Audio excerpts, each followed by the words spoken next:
yang bertemakan presentasi hasil audit internal bank. Sebelumnya kami beranggotakan Saya Narita Fadila Rahmawati. saya Kaya Doraitullah.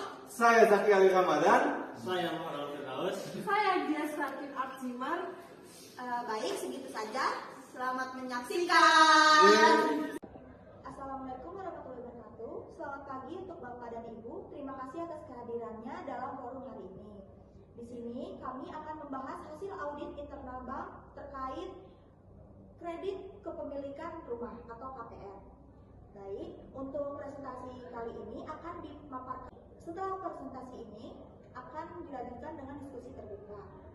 Terima kasih, selamat pagi Bapak Aldo, Ibu Narita, dan Saudara Kaila. Audit ini dilakukan sebagai bagian dari kontrol internal untuk memastikan bahwa proses pemberian kredit konsumer, khususnya KPR, telah sesuai dengan standar dan kebijakan bank. Baik, selanjutnya saya akan memulai presentasi hasil audit. Assalamualaikum warahmatullahi wabarakatuh. Waalaikumsalam warahmatullahi wabarakatuh. Di sini saya akan mempresentasikan hasil audit kredit KPR.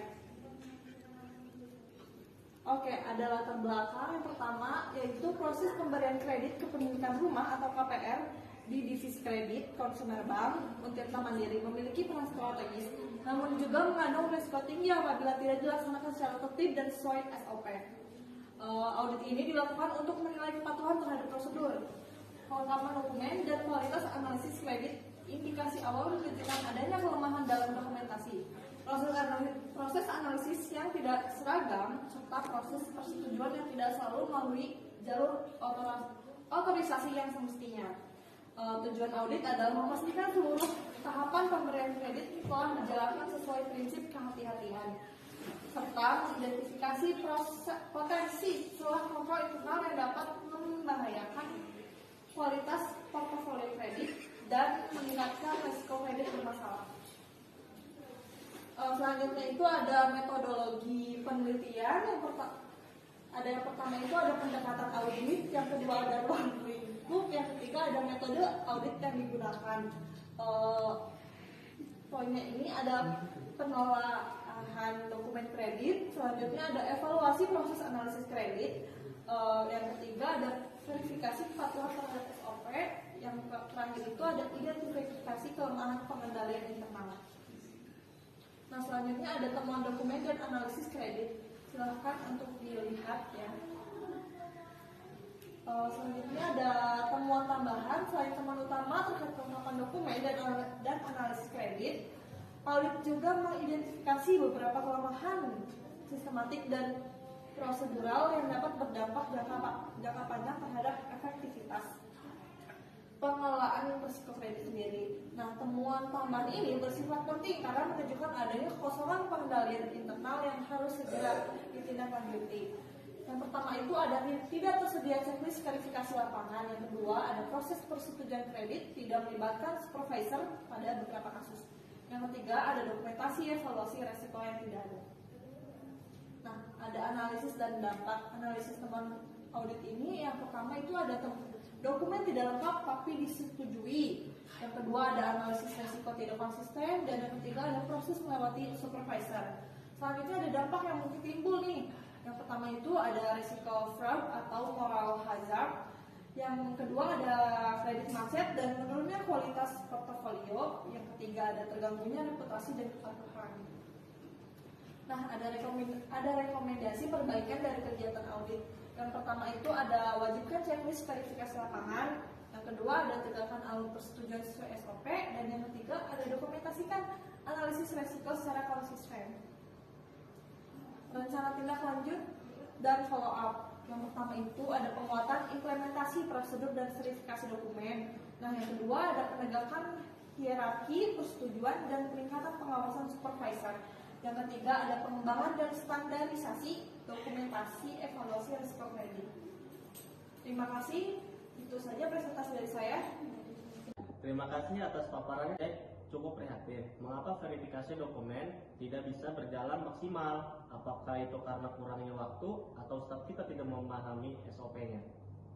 Baik, faktor utamanya adalah tidak digunakannya checklist Pak, sehingga staf seringkali langsung menginput ke sistem tanpa memverifikasi kelengkapan dokumen secara menyeluruh. Saat kami tanya, Staf mengatakan dokumen akan menyusul, namun dalam praktiknya tidak ada follow up tertulis. Saya juga izin bertanya, kalau tidak ada dokumentasi evaluasi risiko, lalu bagaimana proses pengambilan keputusan dapat berlangsung? Berdasarkan hasil wawancara, staf hanya mempertimbangkan besar penghasilan dan jangka waktu pinjaman. Tidak ada perhitungan DSR atau asesmen profil nasabah. Itu semua seharusnya tercatat sebagai dasar keputusan kredit, tetapi tidak kami temukan di berkas fisik maupun sistem. Saya minta kejelasannya, apakah semua staf mengalami ini atau hanya individu tertentu? Masalah ini terlihat sistematik dari 5 berkas, 3 diproses oleh staf yang berbeda, namun menunjukkan pola yang sama. Itu mengindikasikan bahwa masalah bukan pada individu saja, tetapi pada sistem pengawasan dan budaya kerja. Baik, terima kasih untuk Bapak Abel dan Ibu Narita atas memberikan tanggapan dan juga saran dan beberapa pertanyaannya. Kami juga mengundang Ibu Dias dari tim kredit yang akan memberikan tanggapan dan juga sarannya. Silakan Ibu Dias. Terima kasih atas kesempatan yang diberikan.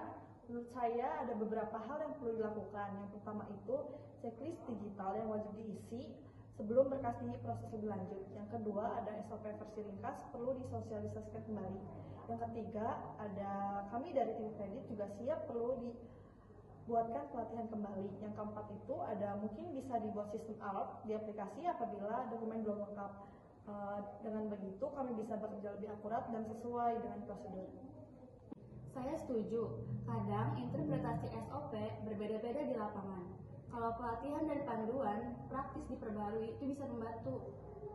Baik, saya ingin semuanya merekomendasikan dikomplikasi dalam bentuk rencana aksi. Dan kita jadwalkan evaluasi kembali dalam 1 bulan ke depan.